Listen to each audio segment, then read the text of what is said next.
नवानामिह लक्षणं वर्णयन्ते महात्मानः सुतेनाथेन चांजस। बोले 10 विषय हैं। सर्ग यानी भगवान के द्वारा सृष्टि, विसर्ग यानी ब्रह्मा जी के द्वारा सृष्टि, विविधतापूर्ण प्रदान करना। और ये जगत जहाँ स्थित है उस स्थान बोलते हैं, जिसके कारण स्थित है उसको धर्म बोलते हैं। स्थानम नाम धर्म। पोषणम ऊतयः, जो जीवों की नाना प्रकार की वासना इच्छाएं, उसी कारण से सृष्टि विविधतापूर्ण है। सबको अलग अलग प्रकार का शरीर मिला होता है। क्यों मिला होता है? अलग अलग प्रकार का स्वभाव सबका रहता है। क्यों रहता है? बोले सबकी अलग अलग वासनाएं होने के कारण। भागवत जी में मनवंतरों का भी वर्णन है। एक कल्प में ब्रह्मा जी के एक दिन में 14 मनवंतर होते हैं। एक मनवंतर एक मनु का शासन काल होता है। फिर दूसरे मनवंतर में मनु बदल जाते हैं, इंद्र भी बदल जाते हैं, सप्तऋषि बदल जाते हैं। तो ये सब पद है। सप्तऋषि भी पद है, इंद्र भी पद है, मनु भी पद है, बदल जाते हैं। एक मनवंतर तक रहते हैं। तो 14 मनवंतर होते हैं एक दिन में ब्रह्मा जी के। एक दिन को बोलते हैं कल्प।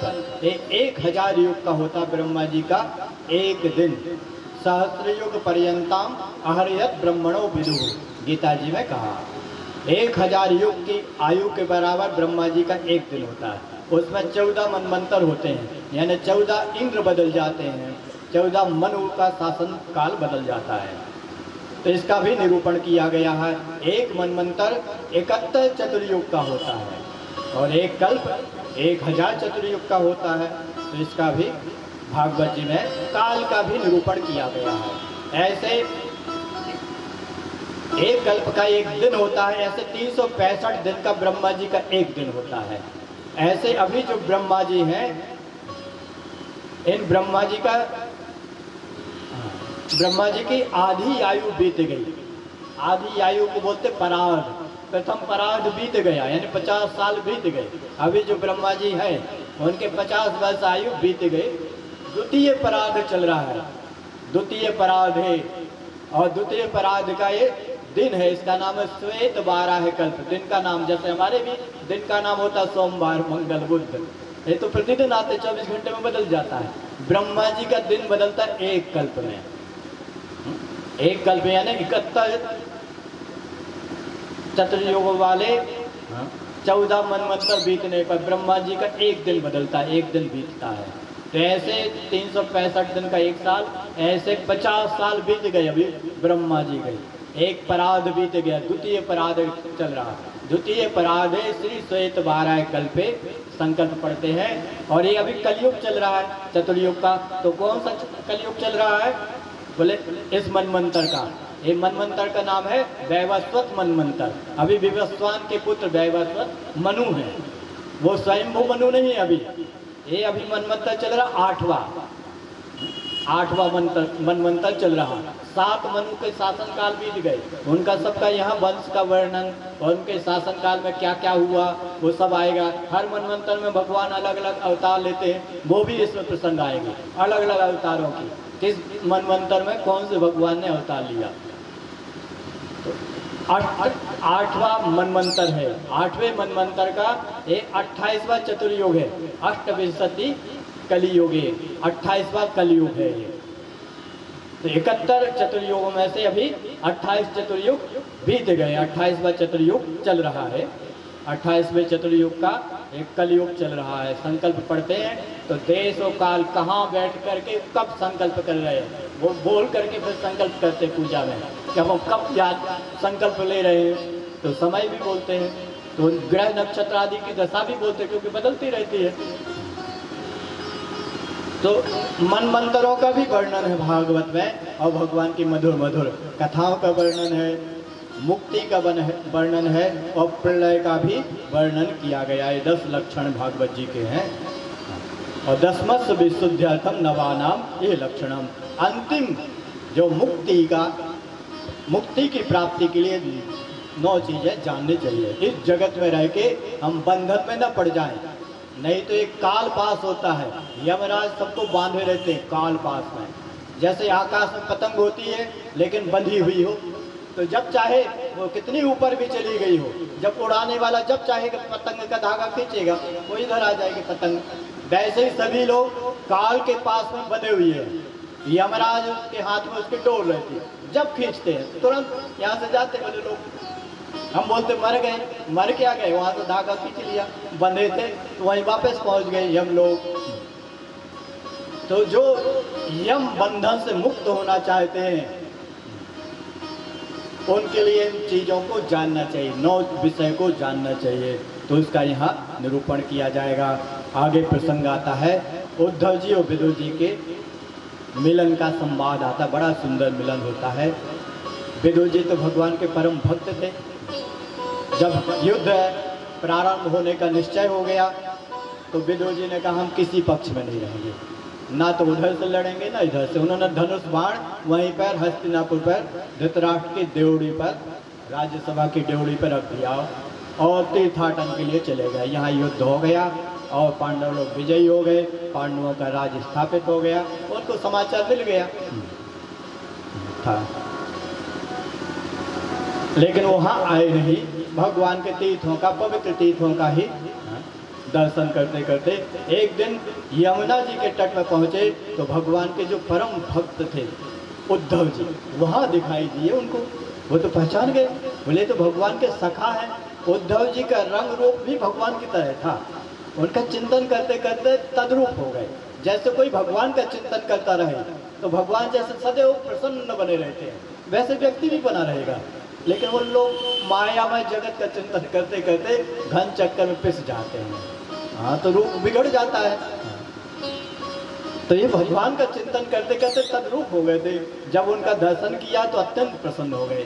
बोले जो भगवान के भक्त होते हैं उनको कोई भगवान का भक्त मिल जाए तो बड़ी प्रसन्नता होती है। तो बड़े प्रसन्न हुए। उद्धव जी ने भी देखा तो वो भी बड़े प्रसन्न हुए। ये तो विदुर जी हैं जिनके यहाँ भगवान बिना निमंत्रण के पहुँच गए थे। बड़े बड़े लोग भगवान को बुलाते रह गए, भीष्म पितामह आदि बुलाते रहे, लेकिन भगवान उनके यहाँ नहीं गए, विदुर जी के यहाँ चले गए, बिना बुलाए चले गए। और दुर्योधन ने तो इतनी प्रकार की तैयारी की थी, नाना प्रकार के पकवान बनाए, भगवान ने उधर देखा भी नहीं। दुर्योधन के मेवा त्याग लिए और साग विदुर घर खाई। ऐसे भगवान जिनके यहाँ बिना बुलाए पहुँच गए थे, ऐसे विदुर जी देखे तो बड़े प्रसन्न हुए, बड़े प्रेम से मिले, आलिंगन किया। विदुर जी ने उद्धव जी से द्वारका का हालचाल पूछा और भगवान का समाचार पूछा, यदुवंशियों का समाचार पूछा। तब तक तो भगवान ने अपनी लीला का संवर्णन कर लिया था। उद्धव जी ने बहुत दुखी हृदय से समाचार सुनाया और भगवान की लीलाएं उनको याद आ गई। आंखों से देखा था भगवान की लीलाओं को तो पूरी याद आ गई उनको, भाव विहल हो जाते हैं, भगवान की याद आ जाती है। और उद्धव जी ने बताया कि जब भगवान जा रहे थे तब हम उनके पास ही थे। भगवान से हमने कहा कि भगवान हमको भी ले चलो, हमको इस कलयुग में इस पृथ्वी पर मत छोड़ो, यह माया हमको घेर लेगी। अभी तो आपका साथ था तो आपने हमारी रक्षा की माया से, अब कौन हमें बचाएगा, आप जा रहे हो तो हमको भी ले चलो। तो भगवान ने कहा कि तुम अभी यहाँ रहो, हमारा कुछ प्रिय कार्य करना है, शेष रह गया उसको करना, लेकिन तुम्हें जो डर है कि हमको माया घेर लेगी, तो हम तुमको ज्ञान देते हैं। भागवत जी का उपदेश दिया भगवान ने स्वयं उद्धव जी को सुनाए। बोले इसको धारण किए रहोगे तो इस संसार में तुम माया में बंधोगे नहीं, जैसे जीव बंध जाते हैं वैसे बंधन में नहीं पड़ोगे। और उद्धव जी ने कहा था, उद्धव जी से भगवान ने कहा था कि मेरा संदेश विदुर जी को भी कह देना कि तुमको भी यह जो भागवत महापुराण हमने मैत्रेय जी को भी सुनाई, वो मैत्रेय मुनि तुमको सुनाएंगे। तो उद्धव जी हमारा संदेश विदुर जी को कह देना कि आपको वही ज्ञान जो भगवान ने उद्धव जी को दिया है वही ज्ञान मैत्रेय जी देंगे। उद्धव जी से विदुर जी ने कहा तो थोड़ा सा हमको बताएं। तो बोले भगवान ने कहा है आपके लिए अलग व्यक्ति नियुक्त किया है। ज्ञान देने के लिए सबके लिए अलग अलग व्यक्ति भगवान स्वयं नियुक्त करते हैं। बोले हम नहीं देंगे, हमारे लिए नियुक्त नहीं किया, आपको ज्ञान देने के लिए मैत्रेय जी को नियुक्त किया है, वो बद्रिका आश्रम में मिलेंगे आपको। ऐसा भगवान ने कहा। वहाँ जाओ, शोकग्रस्त मत होना कि भगवान हमको छोड़ के चले गए, दुखी मत होना। मनुष्य को कभी भी किसी भी स्थिति में दुखी नहीं होना चाहिए, लेकिन उल्टा करते मनुष्य हर स्थिति में दुखी बने रहते हैं, बार बार दुखी होते रहते, बार बार पे दुखी होते रहते हैं। और जबकि आदेश है शास्त्रों का, ये मानसिक तप कहलाता है कि मन को किसी भी बात के लिए दुखी नहीं होने देना चाहिए। मना प्रसाद सौम्यत्वम मौनम आत्मविनिग्रह भाव संशुद्धि तपो मानसम उच्यते, ये मानसिक तप कहलाता है। मन में बुरे भाव नहीं आने देना चाहिए, क्रोध के, बदले की भावना के, लोभ के, और दुखी नहीं होने देना चाहिए। ये हमारा कर्तव्य है, लेकिन वो तो हम सब भूल जाते जो हमारा कर्तव्य। दूसरे तो नाना प्रकार के कर्म करते रहते हैं। तो बोले तुमको वो ज्ञान देंगे मैत्रेय जी, आप उनके पास जाइए। विदुर जी से कहा, तो विदुर जी तो बड़े आनंदित हुए कि भगवान ने अंतिम समय हमको याद तो किया, क्या हमारा सौभाग्य है, भगवान के कृपा के पात्र हैं हम तो समझ रहे थे हम अधम हैं, भगवान हमको क्या याद करेंगे। लेकिन भगवान तो बड़े उदार हैं, नाना प्रकार से हम पर कृपा करते रहते हैं, लेकिन हम लोग मानते ही नहीं हैं, भगवान की कृपा को अनुभव ही नहीं करते। एक बार एक भक्त था, उसकी कुटिया एक नदी के किनारे बनी हुई थी। बड़ा भक्त था, भगवान की शरण में रहने वाला था, ऐसा मानता था कि भगवान हमारी रक्षा करेंगे, हमें अपनी चिंता करने की जरूरत नहीं है, भगवान हमारी चिंता करने वाले हैं तो हम क्यों चिंता करते रहें, इतने सर्वशक्तिमान चिंता करने वाले वो तो हमारी चिंता करेंगे तो कौन सा काम हमारा बिगड़ेगा, और हम चिंता करते भी रहेंगे तो कौन सा काम बना लेंगे, चिंता ही करते रहे कुछ बनता नहीं है। तो हमारी चिंता करने से कुछ काम बनने वाला नहीं, हमारी चिंता करने वाले भगवान हैं तो हम क्यों चिंता करें, ऐसा वो भक्त सोचता था। लेकिन ये दृढ़ विश्वास बना रहे, जरा सी बात पर डावाडोल हो जाता है मन हमारा, स्थिर नहीं रहता, ज्ञान टिकता नहीं, क्योंकि उतना हमने अभ्यास नहीं किया है, उतना विचार नहीं किया, मनन नहीं किया, इसलिए सुन भी लेते हैं लेकिन टिकता नहीं ज्ञान। कितनी बार सुन लेते हैं, भूल जाते हैं, मनन नहीं करते। तो एक दिन की बात है, नदी के किनारे कुटिया थी, तो बाढ़ आ गई, बाढ़ आने लगी, बारिश हुई तो बहुत बाढ़ आने लगी। तो आसपास के लोग उनको बुलाने आए, बोले महात्मा बढ़ो, यहाँ से चलो, नदी बढ़ रही है, आपकी कुटिया डूब सकती है और घिर जाएंगे, चारों ओर से जल आ रहा है, घिर जाएंगे, चलो। तो उसने कहा आप चिंता मत करो, आप लोग जाओ, हमारी चिंता भगवान करेंगे। तो चले गए, बोले आप जाओ, हमारी चिंता भगवान करेंगे, आप ना करो। पानी बढ़ते ही जा रहा था, तभी वहाँ से एक नाविक गुजरा, उसने देखा कि अरे महात्मा घिरे जा रहे हैं, नाव लेकर के पहुंचा, बोले महात्मा चलिए, ये जल बढ़ता जा रहा है, जल्दी चलिए इसमें बैठकर। तो उसने कहा आप जाओ, आप चिंता मत करो, हमारी चिंता भगवान करेंगे, आप ना चिंता करो। उसको भी भेज दिया। तभी तक समाचार फैल गया कि नदी बढ़ गई है बहुत, और कुटिया बहुत घिर गई, चारों टापू के ऊपर थी, घिर गई और एक महात्मा उसमें फंसे हुए हैं। तो सरकार ने भी जो मुसीबत में होते उनकी सहायता के लिए भेजते, हेलीकॉप्टर भेजा, बोले जाओ उनको हवाई जहाज हेलीकॉप्टर से उनको उठा करके लेके आओ, उनके पहुँचाओ, सहायता पहुँचाओ। तो हेलीकॉप्टर लेकर के पहुँचा, उन्होंने ऊपर से सीढ़ी नीचे गिराई, बोले आ जाओ पकड़ लो इसको, हम ले चलते हैं, बचाने आए हुए हैं। उसने कहा तुम जाओ, हमारी रक्षा भगवान करेंगे। वो बार बार कहे आ जाओ पकड़ के ऊपर आ जाओ, लेकिन वो नहीं चढ़ा। हेलीकॉप्टर नीचे तो उतर नहीं सकता था, पानी था, तो वो उतर लौट के चला गया, और ये पानी बढ़ा और इतना बढ़ा कि वो डूब गए और पानी के अंदर समा गए। अब मर ही गए, लेकिन मर गए तो पहुंच गए सीधे भगवान के लोग। भक्त तो थे, भगवान को याद करते करते मरे कि भगवान आएंगे हमको लेने के लिए, लेकिन भगवान नहीं आए, वहीं पहुंच गए। भगवान से कहा कि देखो हम तो आप पे इतना विश्वास करते थे कि योग क्षेमम वहां में हम, योग यानी जो आपको जरूरत वो देंगे, क्षेम यानी आपकी रक्षा करेंगे, तो हमने तो आपकी बात पर विश्वास कर लिया था, तो हम निश्चिंत थे, आप हमें बचाने आई नहीं। भगवान ने कहा हम बचाने नहीं, हम ही तो आए थे, वो आपके पड़ोसी आदि बन करके, वो पड़ोसी नहीं थे, हम ही उनका रूप लेके आए थे कि चलो, तो तुमने हमारी बात ही नहीं मानी। फिर नाविक बन के भी हम ही आए थे, लेकिन तुम पहचाने नहीं, और हमें बोले जाओ फिर हम हवाई जहाज उसमें बैठ करके जो ड्राइवर बन के आया था वो भी हेलीकॉप्टर, वो भी मैं ही था, लेकिन तुम पहचान ही नहीं। हम कितनी बार तुम्हारी मदद करने आए और तुमने बात ही नहीं मानी हमारी, और हम ही पर दोषारोपण कर रहे कि भगवान ने हमारी मदद नहीं की। ऐसा कौन सा व्यक्ति है जिस पर भगवान कृपा ना करते हो, जिसकी मदद ना करते हो।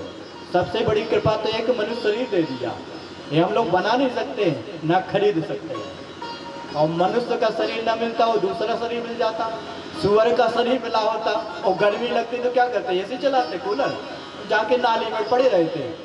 इतनी बड़ी कृपा करती मनुष्य शरीर दे, बढ़िया कूलर का चला के बैठते हैं ऐसे चला के। तो भगवान तो सब पर कृपा कर रहे हैं, बस मनुष्य समझ ही नहीं रहे और दुखी दीन बने रहते हैं। तो एक कार्य करना चाहिए, भगवान को याद करते रहना चाहिए, कृपा का अनुभव करना चाहिए। विदुर जी अनुभव करते हैं कि बताइए, भगवान ने अंतिम समय में जब अपनी लीला का संवरण कर रहे थे हमको याद किया कि जा करके विदुर जी को हमारा संदेश देना। बड़े प्रसन्न होते हैं, भाव विहल हो जाते हैं कि हम जैसे अधम पर भी भगवान की कृपा है।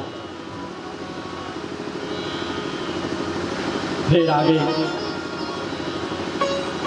विदुर जी को संदेश देकर उद्धव जी भी चले जाते। विदुर जी फिर मैत्रेय जी के पास में जाते हैं। मैत्रेय जी विदुर जी को भागवत जी का उपदेश देते हैं। ये भी संक्षिप्त में ही है, उसी का फिर विस्तार है। तो ये तो परम भक्त हैं, तो सार रूप में ज्ञान प्रदान करते हैं, संक्षिप्त में प्रदान करते हैं। आगे फिर सृष्टि का वर्णन करते हैं मैत्रेय जी विदुर जी को।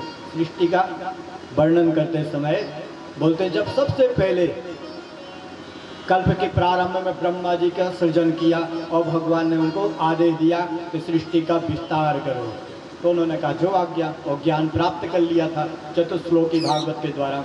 तो भगवान की आज्ञा मान करके सबसे पहले तो उन्होंने प्रजापतियों की रचना की, और फिर नारद जी की, सनत कुमारों की, फिर मनु जी की रचना की, मनु शतरूपा की। अपने शरीर से 2 भाग हो गए, मनु शतरूपा के रूप में रचना की, और उनको आदेश दिया कि आप सृष्टि का विस्तार करो। मानवीय सृष्टि, अभी तक तो मानसिक सृष्टि थी, वो टिकती नहीं थी। जैसे हम मन में कोई कल्पना करें, चिंता की कल्पना करते, चिंता की अनुभूति होती है, पलक पे सो जाते हैं, कल्पना कर करके अनुभव करने लगते चिंता, और फिर सो जाते हैं तो कल्पना मिटी तो चिंता भी मिट जाती है। वो चिंता कौन सी थी? मानसिक सृष्टि थी, हम अपने मन से सृजन करके अनुभव कर रहे थे चिंता का, दुख का, और सो गए तो सब मिट जाती है। दुख भी गया, चिंता भी गई, भय भी गया, और कामनाएं भी गई। ये सब मानसिक सृष्टि है।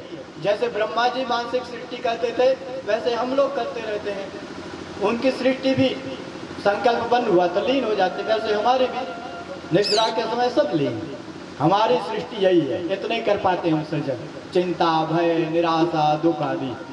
बाहर की सृष्टि तो ब्रह्मा जी की सृष्टि, हमारी नहीं है। ये पेड़, नदी आदि सब तो ब्रह्मा जी ने मनु शतरूपा की सृष्टि की और उनसे कहा कि आप सृष्टि का विस्तार करो। तो मनु जी ने आज्ञा शिरोधार्य की और कहा भगवान से, ब्रह्मा जी से कि प्रभु हम आपकी आज्ञा शिरोधार्य करते हैं, लेकिन हम सृष्टि करेंगे तो हमारी संतान रहेगी कहाँ? बोले यहाँ तो सब जगह जल ही जल, पृथ्वी तो दिख ही नहीं रही। तब तो ब्रह्मा जी ने विचार किया, तो कमल पर बैठे हुए है, मनु जी की संतानें कहाँ रहेंगी? जल ही जल है, पृथ्वी तो है ही नहीं। तब वो चिंताग्रस्त हो गए। चिंताग्रस्त हुए तभी उनकी नाक में से एक छोटा सा बाराह प्रकट हुआ और एकदम से उसने समुद्र में, जल में छलांग लगाई, कूद नाक से प्रकट हुई है और बाहर कूद करके विशाल रूप ले लिया। ब्रह्मा जी तो समझ गए कि तो वही हमारे प्रभु हैं, भली बाराह रूप में है, भले बाराह भगवान की। वही तो सब रूप ले लेते हैं, एक अकेले ही सब रूप ले लेते हैं। ये भगवान ने ब्रह्मा जी को ज्ञान दिया था पहले, तो जान गए कि वही है। स्तुति की उनकी, बारह है भगवान की। भगवान जल के अंदर जाते हैं और जल में पृथ्वी डूबी हुई थी, उनको अपने दांतों पर रख करके और ले आते हैं, जैसे गेंद रखे हो छोटी सी, वैसे पृथ्वी को उठा करके ले आते हैं। तभी जल के अंदर एक राक्षस था, हिरण्याक्ष। उसने देखा तो पीछे से आवाज दी, वो एक चोर, एक चोर, ये हमारी पृथ्वी चुरा कर कहाँ ले जा रहा है, चोर कहीं के। भगवान ने कोई उत्तर नहीं दिया। भगवान को चोर बोला, फिर भी उत्तर, ये सहनशीलता भी होनी चाहिए। भगवान भी सहनशील है। हम लोग बोलते हैं हमसे सहन नहीं होता है, क्यों? तो कोई बड़ा गुण नहीं है, दोष है, सहन नहीं होता है। बोले हमसे सहन नहीं होता है, थोड़ा सहन करना चाहिए। हर समय मीठी मीठी बातें मिलेंगी, ऐसा संभव किसी के लिए नहीं है। भगवान के लिए संभव नहीं है कि हमेशा स्तुति सुनने को मिलेगी। भगवान को चोर सुनने को मिल रहा है, हाँ स्तुति भी मिलती है, लेकिन चोर भी सुनना पड़ रहा है, एक चोर। लेकिन भगवान ने कुछ उत्तर नहीं। बोले कायर, तो भी कोई उत्तर नहीं। बोले डरपोक, भागे जा रहे डर के मारे हमारी पृथ्वी को लेकर, तो भी कुछ उत्तर नहीं दिया। बोले जंगली पशु, तो भी भगवान इतना कुछ सहन किया। और आदमी सहन नहीं करते, बोले हम कुछ सहन नहीं कर, लड़ पड़ते हैं, कलह करने लगते हैं। भगवान लाए, पृथ्वी डरी हुई थी, क्या ढगाई हुई थी, तो भगवान पृथ्वी को लाए, जल पर स्थापित किया और फिर उसके पास लौटे। बोले क्या बात है? बोले मुझसे युद्ध करो। तो भगवान उससे युद्ध करते हैं। युद्ध क्या करते हैं? खिलवाड़ करते हैं। 18 दिन तक युद्ध करते रहते हैं। 18वें दिन भगवान धीरे से ऐसा थप्पड़ मारते हैं, तो चक्कर खाते हुए गिरता है, उसके प्राण निकल जाते हैं। तो यहाँ पूछा कि अभी तो सृष्टि उत्पन्न ही हुई थी, नहीं हुई थी, पृथ्वी डूबी थी, ये राक्षस कहाँ से आ गया? तब उसकी उत्पत्ति का प्रसंग बताते हैं सुखदेव जी और मैत्रेय जी बता रहे हैं विदुर जी को कि एक बार की बात है,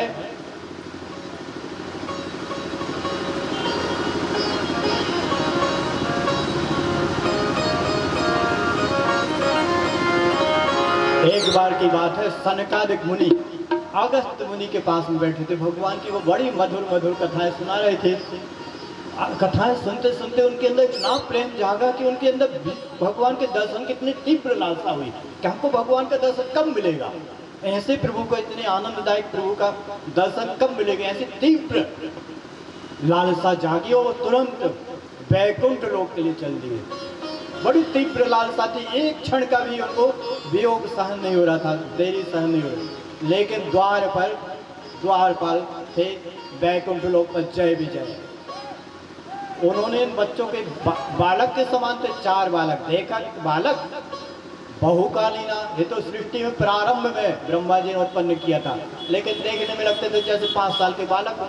तो उन्होंने बालक समझ के लाठी टिका के बोले कहाँ जा रहे हो?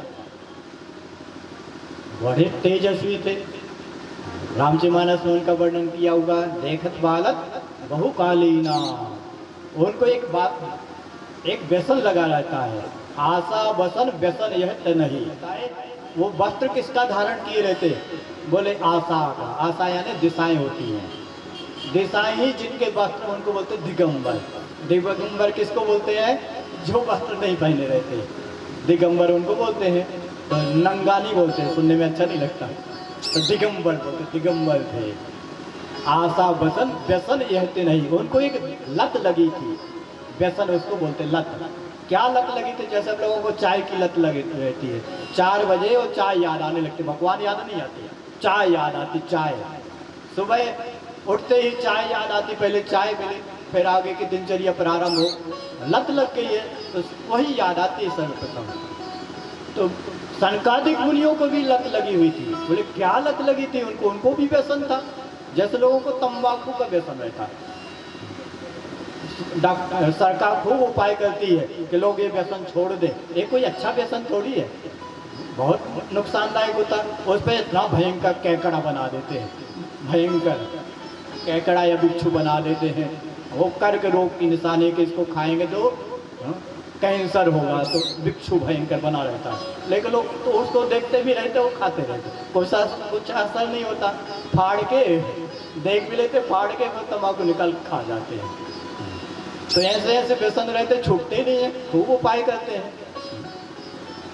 इन सनकादिक मुनियों को भी व्यसन लगा था भगवान की कथा का। राम कथा हुई चाहे सुनाई, इनको सुनने न मिले तो व्याकुलता होने लगती है। जैसे किसी को चाय न मिले, बोले दूध नहीं है, 4 बजे बोले दूध आया ही नहीं, 5 बज गए, चाय नहीं मिली, बेचैनी होने लगती है। फिर लोग बाहर जाते, पोर्टल पर जाके पी के आते हैं, राह ही नहीं पड़ती। या तंबाकू या गुटखा लेने चले जाते दुकान में। सनकादिक मुनियों को भी सुनने ना मिले तो बेचैनी होती है, कहीं भागते हैं इधर उधर, और जब कोई नहीं मिलता तो 3 में से 1 वक्ता बन जाते हैं और 3 लोग श्रोता बदलते रहते हैं। ऐसा व्यसन रहा ही नहीं पड़ती भगवान की कथा सुने बिना। ऐसा व्यसन तो उनको लगता है जिनका मन निर्मल हो। बाकी दुनिया के बहुत सारे व्यसन तो मलिन मन वालों को लगे रहते हैं। ये व्यसन सबको नहीं लगता, बड़े सौभाग्यशाली लोगों को लगता है भगवान की कथा सुनने का व्यसन। तो आशा वसन व्यसन यह नहीं, राम कथा हो ही कहा सुनहि। राम कथा सुनते सुनते प्रेम इतना बड़ा, भगवान की कथा सुनते सुनते इतना प्रेम बढ़ा कि भगवान के दर्शन की इच्छा हुई तो बैकुंठ लोग पहुँचे सनकादिक मुनि। तो जय विजय ने बैंत लगा दिया, रोक दिया, और उनको तो बड़ी लालसा थी कि कब दर्शन मिले, तीव्र लालसा। तो कुपित हो गए और उन्होंने श्राप दे दिया कि मूढ़ जा राक्षस हो जा। राक्षस जैसे ही श्राप दिया तब तो वो जय विजय घबरा गए, बोले तो सत्यवादी महात्मा हैं, जो बोलते वही हो जाता है। विलाप करने लगे कि घबरा कर भगवान ने आवाज़ सुनी तो भगवान आते हैं। जय विजय भयभीत थे, उनको सांत्वना देते हैं और सनकादिक मुनियों से भगवान क्षमा मांगते हैं।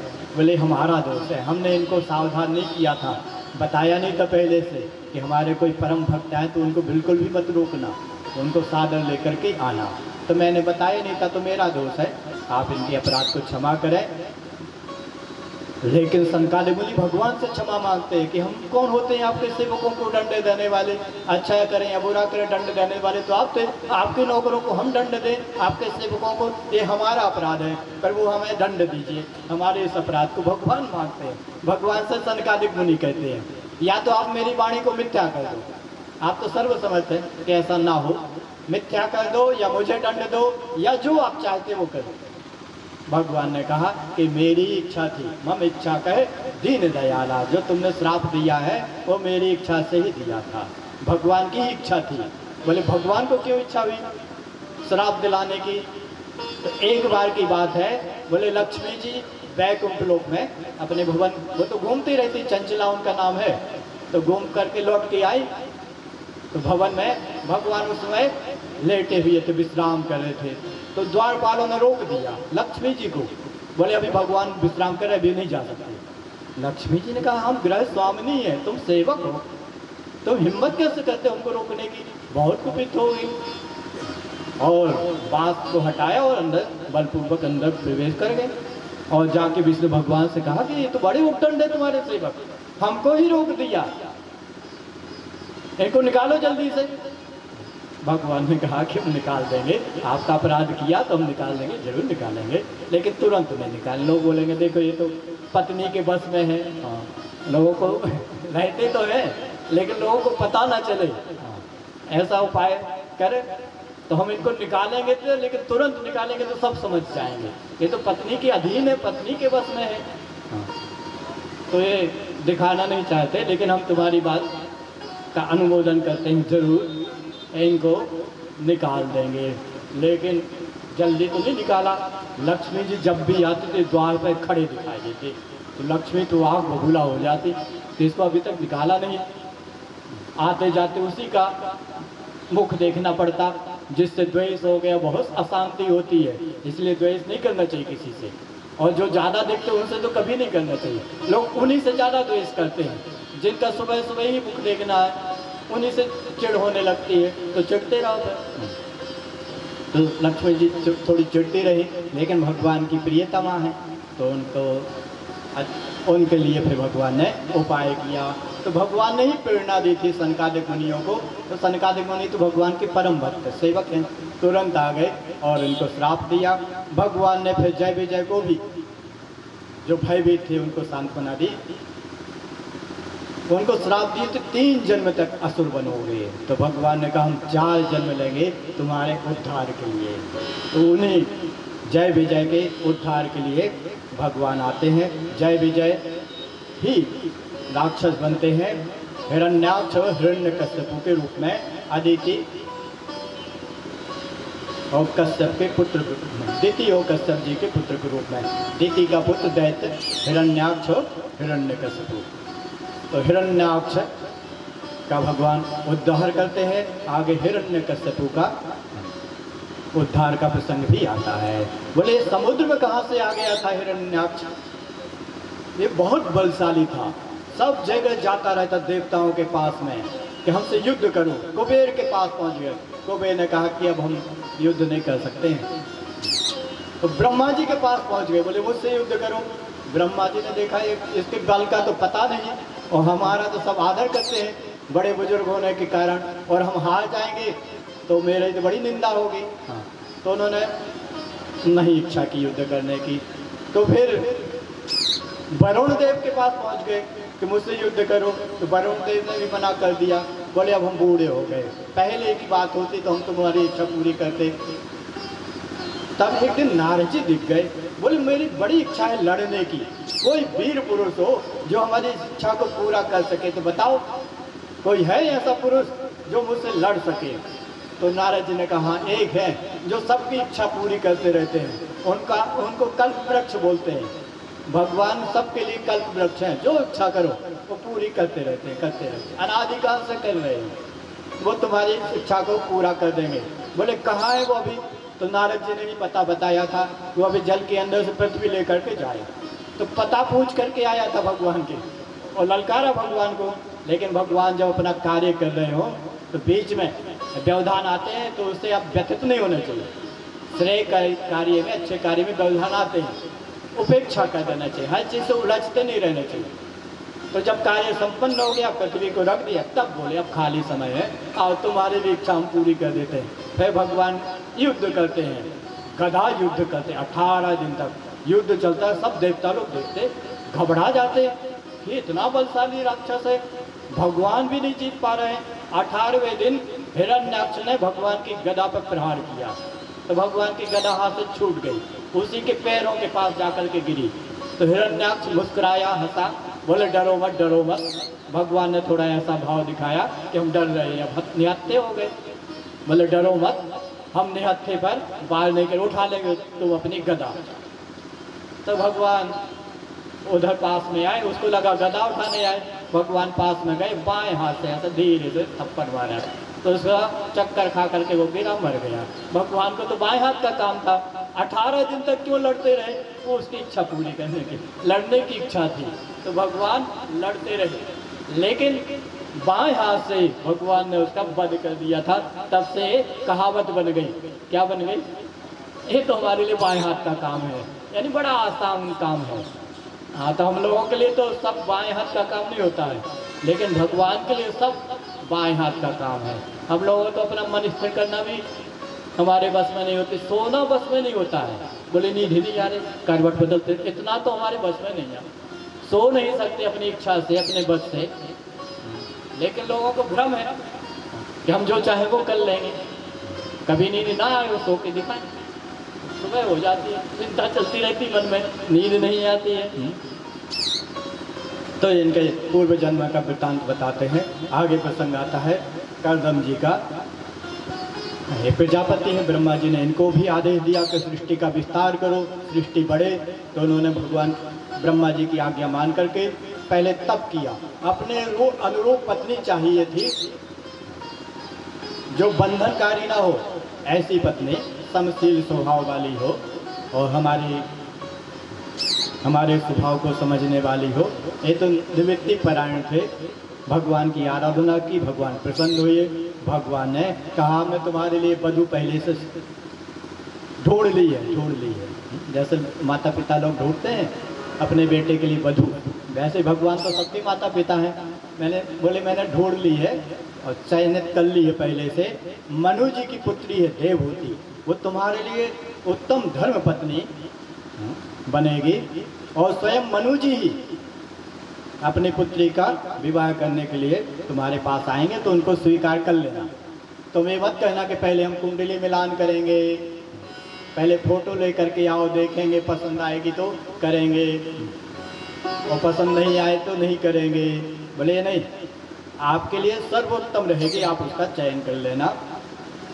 पत्नी के रूप में। तो ऐसा बोला भगवान ने और भगवान अंतर ध्यान हो जाते हैं। कर्दम जी तपस्या करने बैठे हुए थे, तभी मनु जी आते हैं रथ में बैठ करके अपनी पुत्री और पत्नी के साथ में, और कर्दम मुनि उनका बड़ा सत्कार करते हैं। कर्दम जी से मनु जी अनुरोध करते हैं कि हमारी पुत्री ने आपके बारे में सुन रखा है, नारद जी ने बताया कि श्रेष्ठ तपस्वी हैं, वो जो संकल्प करें सत्य संकल्प है, कोई ऐसी इच्छा नहीं है जो पूरा नहीं कर सकते हैं। उनको यदि पति रूप में आप वर्ण कर लोगे तो आपका ये जीवन धन्य हो जाएगा, मनुष्य जीवन, स्त्री जीवन। तब तो मन ही मन देवहूति ने कर्दम जी को ही पति रूप में वर्ण करने का संकल्प किया था, और मनु जी को ये पता चला तो लेकर के आए हुए थे। उन्होंने बात बताई तो कर्दम जी ने भी कहा कि हम भी विवाह करना चाहते हैं ब्रह्मा जी की आज्ञा मान करके वंश की वृद्धि के लिए, लेकिन हमारी एक शर्त है कि जब हमारी संतान हो जाएगी, हम विवाह भोग के लिए नहीं कर रहे हैं, संतति और वंश की वृद्धि के लिए कर रहे हैं। विवाह का प्रयोजन यही होता है, भोग में डूबने के लिए नहीं होता है, संतति की वृद्धि के लिए। तो जब हमारी संतान हो जाएगी तो हम भोगों से विरक्त होकर वन को चले जाएंगे। यदि आपकी पुत्री को हमारी यह शर्त मंजूर हो तो हम उनको पत्नी रूप में स्वीकार करते हैं। तो देवहूति ने सिर हिला करके अनुमति दे दी, बोले ठीक हमको शर्त मंजूर है। तब तो मनु जी उनको वहीं छोड़ करके वन में ही कर्दम मुनि के पास में छोड़ करके और अपनी राजधानी को लौट आते हैं। कर्दम जी यहाँ पर तप में तल्लीन हो जाते हैं और देवहूति बड़ी प्रेम से श्रद्धा से सेवा करती रहती हैं, अपनी बिल्कुल परवाह नहीं करती। एक दिन कर्दम जी का ध्यान टूटा तो सामने ये दिखाई दी, बिल्कुल काली पड़ गई थी, इतनी गौर वर्ण की राजकुमारी, इतनी सुंदर थी, लेकिन काली पड़ गई थी, सूख गई थी, और कभी वो चोटी भी नहीं बनाते थे, पूरे बालों की जटा बन गई थी। तब तो कर्दम जी को बड़ी दया आई कि देखो ये इतनी सेवा करती रही, राजकुमारी थी, इतनी सुकोमल थी, सुंदर थी, लेकिन हमारी सेवा करते करते कैसी स्थिति हो गई। तब तो तपस्वी थे, उन्होंने सामने ही तप से ही एक सरोवर की रचना की और देवी से कहा, देवहूति से उसमें प्रवेश करो। तो उसमें प्रवेश करते तो अंदर एक सुंदर सा महल दिखाई दिया और दास दासियाँ बहुत सारे आगे देवियों की तरह, वो देवहूति के बड़ा अच्छे से स्नान आदि कराती हैं, उपटन आदि लगा करके, फिर सुंदर श्रृंगार करती हैं, दिव्य आभूषण प्रदान करती हैं, पहनाती हैं वस्त्र आदि, और सज करके बाहर निकलती उस सरोवर से। ऐसा लगता है जैसे अभी भवन से आई हुई, इतनी सुंदर हो गई। फिर कर्दम मुनि ने एक विमान की रचना की, आकाशचारी विमान, उसमें विविध प्रकार के सुख भोग की वस्तुएं थी, बड़े बड़े महल, सरोवर आदि, उसमें पशु पक्षी कलरव कर रहे, फूल खिले हुए, सुगंधित हवा चल रही है, ऐसे भवन, उसमें नाना प्रकार के पदार्थ और दास दासियाँ थीं। कर्दम जी फिर उस विमान में बैठते देवहूति को लेकर के और आकाश में विचरण करते हुए भोग को भोगते, और फिर 8 कन्याएं उत्पन्न होती हैं। जब कन्याएं उत्पन्न हो जाती हैं तो कर्दम जी देवहूति से अनुमति लेते हैं कि हमने जो शर्त रखी थी कि संतान होने के बाद हम वन को चले जाएंगे, तो अब हमें अनुमति दें। तब देवहूति ने कहा कि आप जाना, लेकिन कोई हमें आधार दे जाए। अभी जो पुत्रियां हैं ये तो पराए घर चली जाएंगी, फिर हम किसके सहारे रहेंगे, स्त्री हैं, वन में रहते हैं, तो कोई एक हमको सहायक मिल जाए, कोई सहारा हो हमारे लिए, ऐसा कुछ करके जाए। तभी कर्दम जी को याद आया कि जब भगवान ने दर्शन दिया था तब उन्होंने कहा था कि आप मनु जी की पुत्री से विवाह करना और हम आपके पुत्र बनकर अवतार लेंगे और ज्ञान शास्त्र का उपदेश करेंगे, सांख्य शास्त्र का। तब तो फिर रुक गए, फिर भगवान उनके यहाँ अवतार लेते हैं और उनका नामकरण होता है। बोलिए कपिल भगवान की जय हो।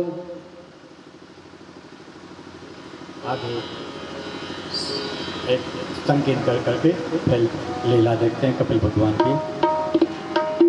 राधे श्याम को सीताराम कहो, राधे श्याम कहो, सीताराम कहो, राधे श्याम कहो, सीताराम कहो, राधे श्याम कहो, सीताराम कहो, राधे श्याम कहो, सीताराम कहो, राधे श्याम कहो, सीताराम कहो, राधे श्याम कहो, सीताराम कहो, राधे श्याम कहो, सीताराम कहो, राधे श्याम कहो, सीताराम कहो, राधे श्याम कहो। तालियों की सेवा देते हुए सभी भक्तों को बोलिए बाबा बिहारी लाल की।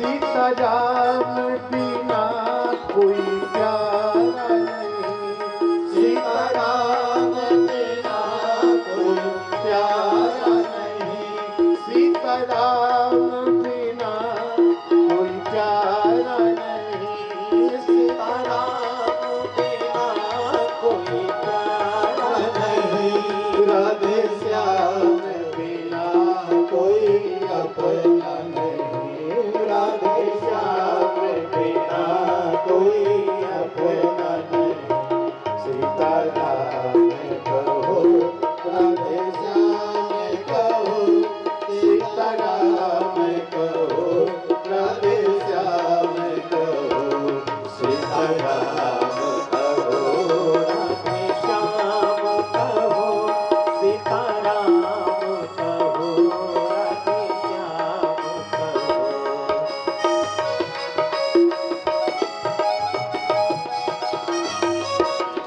सीताराम बिना सुख कोई है, सीताराम बिना सुख कोई है, राधे श्याम बिना दुख कोई है, सीताराम कहो, राधे श्याम कहो, सीताराम कहो, राधे श्याम कहो, सीताराम कहो।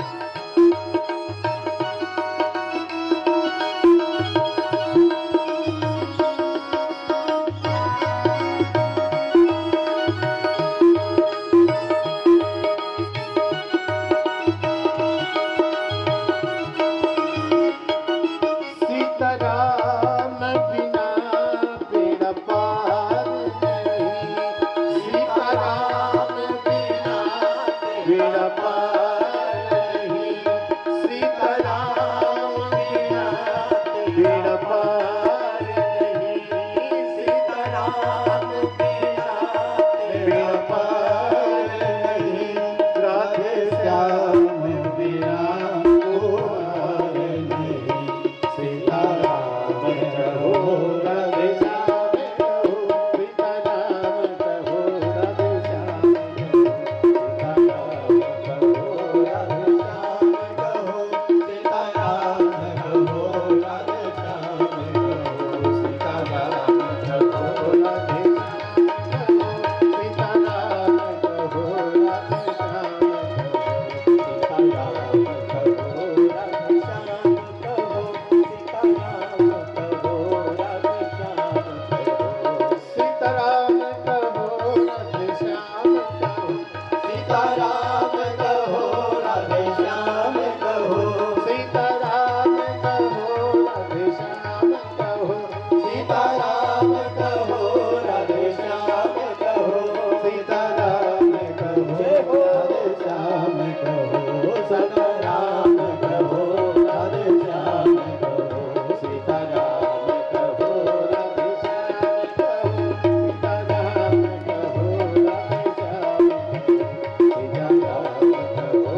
प्रणाम करके और कर्दम मुनि तो वन को चले जाते हैं। देवहूति तो भगवान के अवतार थे, तो बहुत जल्दी भगवान बड़े हो जाते हैं, बाल लीलाएं नहीं करते इस अवतार में। और एक दिन की बात है, भगवान बैठे हुए थे, शांत भाव से बैठे थे कपिल भगवान। तो देव की माता उनके पास पहुंची। देव की माता को पता था कि कौन है, साक्षात नारायण ही है, तो उनके पास में गई और उनसे प्रार्थना की। निर्विण्णा नितराम भूमन असद इंद्रिय कर्षणात् येन संभाव्यमानेन प्रपन्नान्धम तमः प्रभो। बोले हे प्रभु, हम अपनी इंद्रियों को तृप्त करते करते थक गए, लेकिन ये तृप्ति ही नहीं होती है। ये असद इंद्रियां हैं, मायामय इंद्रियां हैं, इन्हीं को हम भरना चाहते, तृप्त करना चाहते हैं। जैसे कोई मन को भरना चाहे, मन तो दिखाई देता नहीं, वस्तु तो है नहीं, मन में इच्छाएं तो उठती रहती है।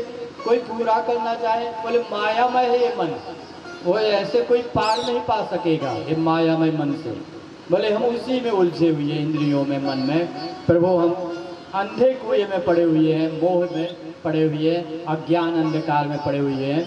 आप ज्ञान के सूर्य हैं, ज्ञान में सूर्य स्वरूप हैं, तो आप मेरे अज्ञान अंधकार को दूर कीजिए प्रभु, हम आपकी शरण ग्रहण करते हैं। तब तो भगवान उनको फिर आध्यात्मिक उपदेश देते हैं। आध्यात्मिक उपदेश क्या कहलाता है? जो मन के चंगुल से मुक्ति दिला दे, उसी को आध्यात्मिक उपदेश देते। नहीं तो मन के गुलाम बने बैठे हुए हैं, दास बन करके सब हैं, मन के अधीन मन नचा रहा है, दीन दुखी बनाए हुए हैं, चिंतित भयभीत बनाए हुए। कौन बनाए हुए? हमारा ही मन। जब हमारा मन हमारे बस में नहीं रहता, तब यही शत्रु बन जाता है।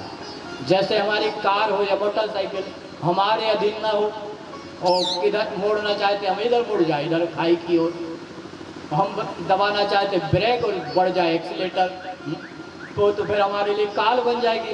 कहने को तो हमारी गाड़ी, लेकिन हमारी गाड़ी ही हमारे लिए काल बन जाएगी।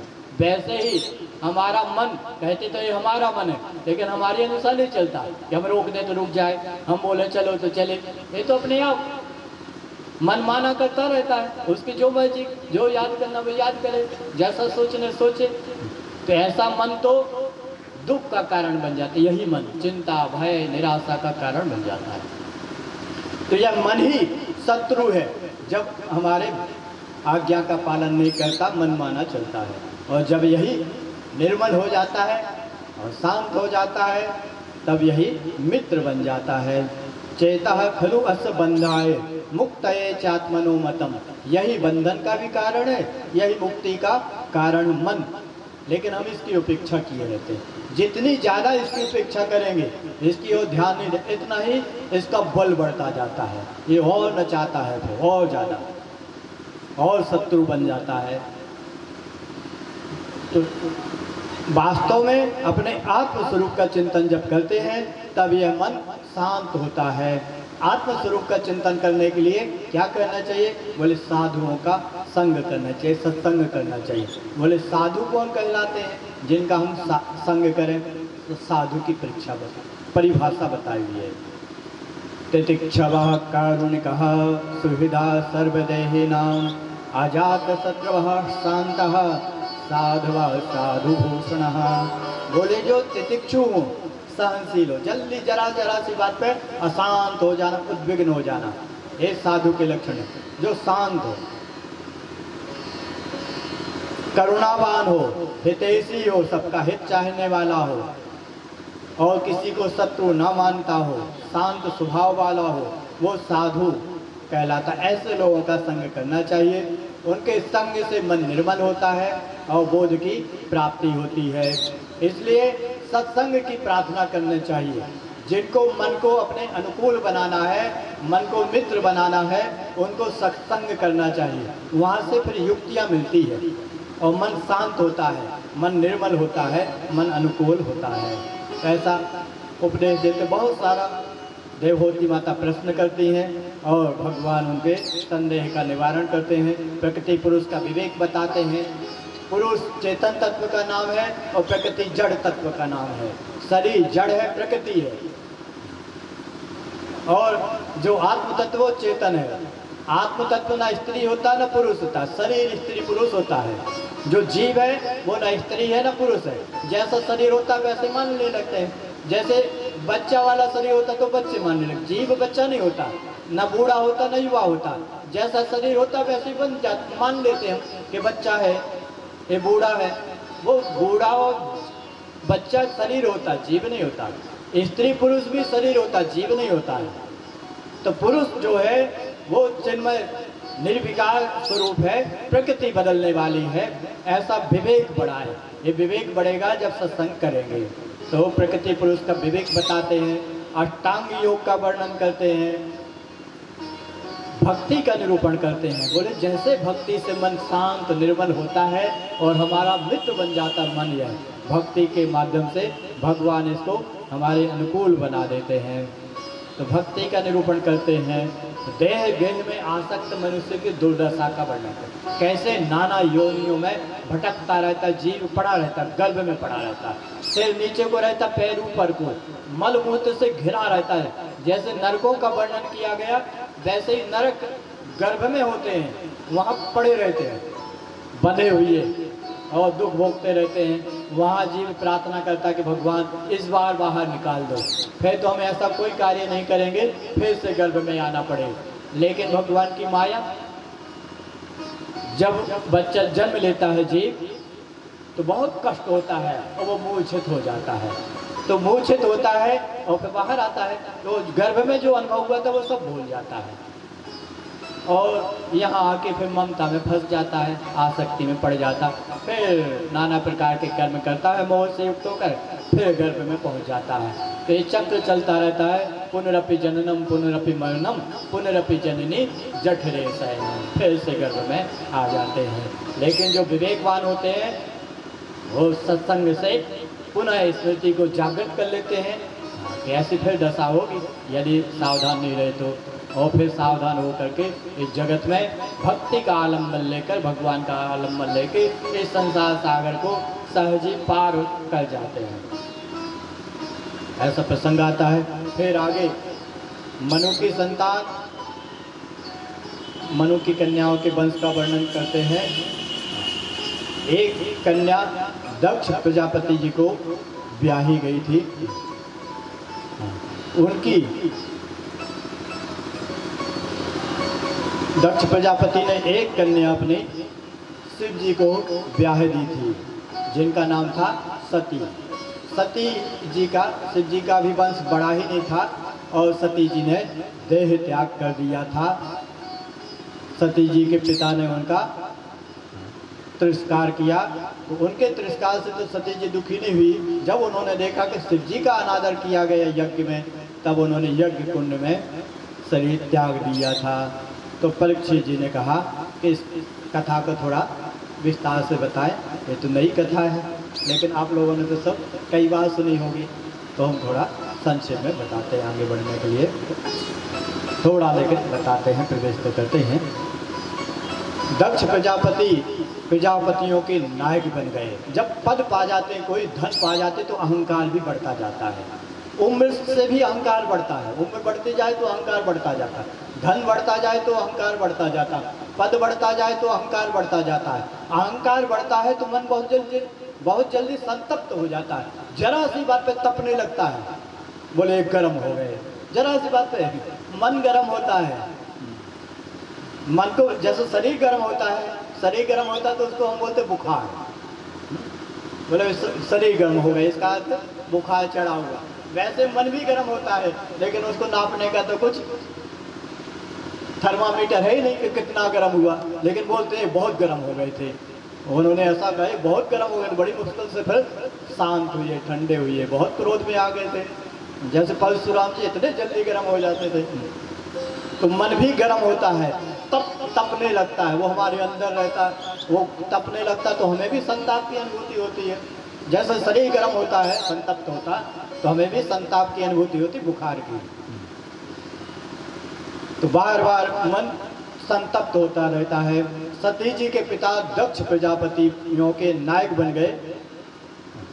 दक्ष प्रजापति तब तो ये बहुत ही अहंकार में भरे हुए थे, भर गए।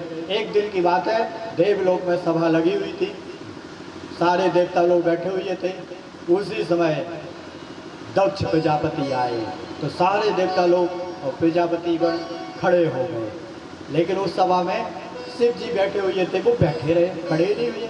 वो बैठे क्या थे, आंखें बंद करके भगवान के ध्यान में तल्लीन थे। उन्हें तो जरा सा अवसर मिले और उनका मन भगवान की ओर भागता है। हमारा मन उल्टा है, जरा सा अवसर मिले तो इधर उधर भागता है, भगवान में कम लगता है, इधर उधर भागता है। और शिव जी का मन ऐसा कि उनको जरा सा अवसर मिले तो भगवान की ओर चला जाता है। तो सभा लगने वाली थी, दक्ष प्रजापति आए नहीं थे, तो उनको लगा कुछ देरी हो रही है, तो उन्होंने आंखें बंद की, ध्यान में तल्लीन हो गए। तब तक दक्ष प्रजापति आए, उनको पता ही नहीं चला। सब खड़े हो गए, शिव जी बैठे हुए थे। उन्होंने देखा तो उनको तो अपना अपमान लगा कि इन्होंने हमारा अनादर किया, तिरस्कार किया, अंदर ही अंदर जल गए। और फिर तो शिव जी को बड़े कटु वचन बोले ये तो है ही संस्कारहीन, सदाचारहीन है, संसार में रहता है, भस्म लपेटे रहता है, मृगमाला क्या, मुंडों की माला धारण किए रहता है, और वो बिल्कुल भी असभ्य है। शिष्टाचार नाम की तो चीज़ नहीं है कि किसके साथ कैसा व्यवहार करना चाहिए। ससुर पिता के समान होते हैं। आए हम यहाँ तो सदाचार के अनुसार, शिष्टाचार के अनुसार उठ करके प्रणाम करना चाहिए।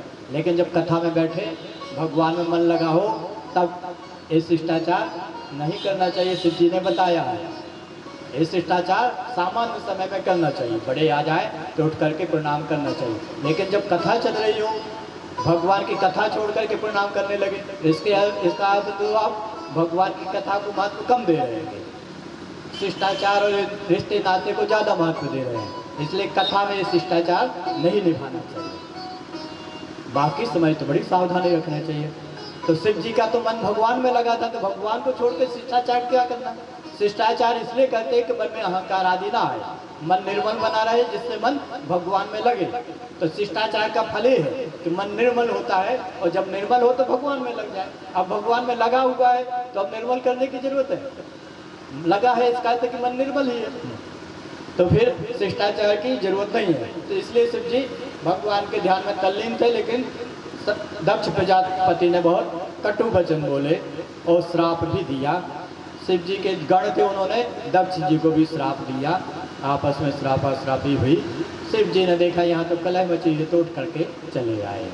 लेकिन दक्ष प्रजापति के अंदर तो बदले की भावना जाग गई शिव जी के प्रति।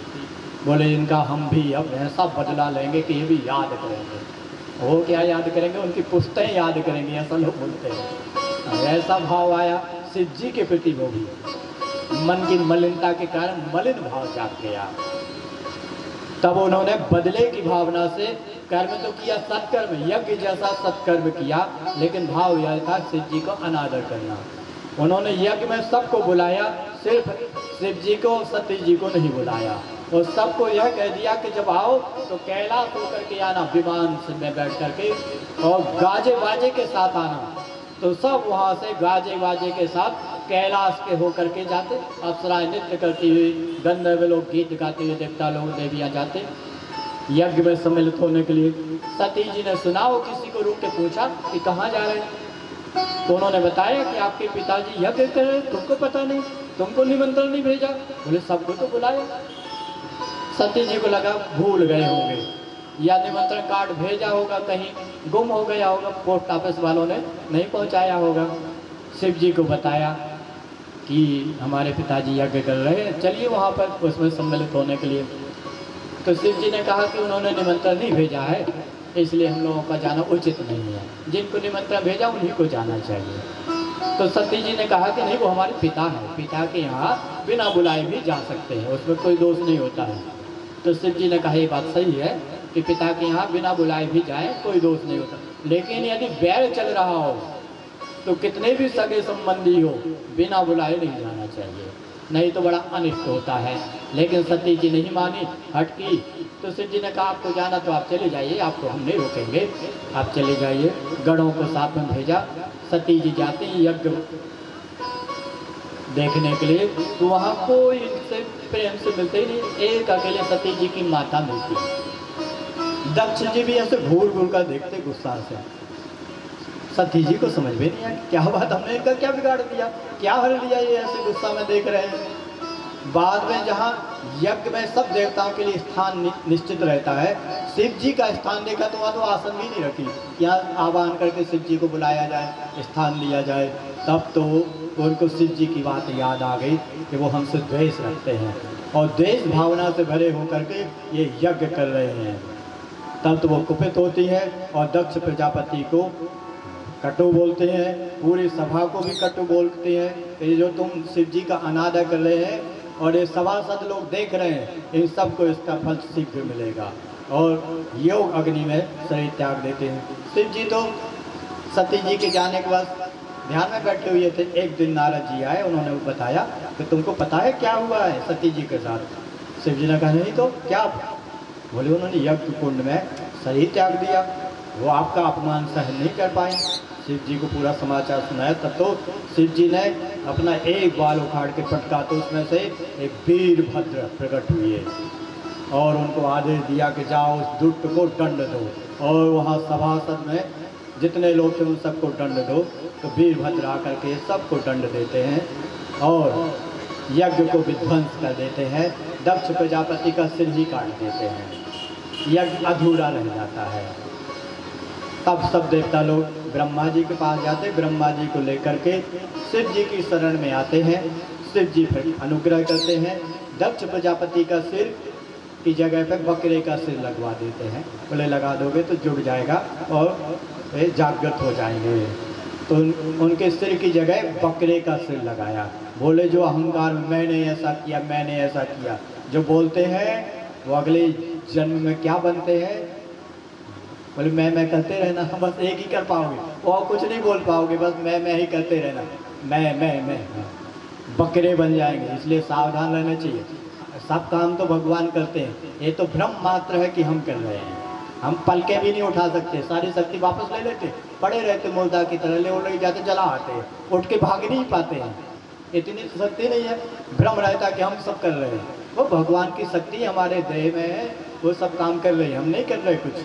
लेकिन जो ऐसा माने रहते हैं तो उनकी दुर्दशा होती अहंकार के कारण। तो एक प्रसंग बताया है। फिर भगवान शिव जी कृपा करके यज्ञ को पूर्ण करते हैं, तब उनकी शरण में जाते हैं, उनका भजन करते हैं। और भगवान तो आशुतोष है, हम लोग भी शिव जी को थोड़ा याद करते हैं, उनकी हम लोगों पर भी कृपा हो, कहीं हम लोगों से कोई त्रुटि ना होने पाए तो हमारी रक्षा करें। हरि श्री हरि। एक बार से जयकारा लगाइए, बोलिए शंकर भगवान की जय हो। हरि शिव भोले भंडारी शरण हम आए तुम्हारी, शिव भोले भंडारी शरण हम आए तुम्हारी, शिव भोले भंडारी शरण हम आए तुम्हारी, शिव भोले भंडारी शरण हम आए। रखियो रखियो लाज हमारी, शरण हम आए तुम्हारी, रखियो लाज हमारी, शरण हम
चंद्रमा मस्तक सोहे, अर्ध चंद्रमा मस्तक सोहे, अर्ध चंद्रमा मस्तक सोहे, अर्ध चंद्रमा मस्तक सोहे, धरती शूल सवारी शरण आए तुम्हारे, धरती शूल सवारी शरण आए तुम्हारे।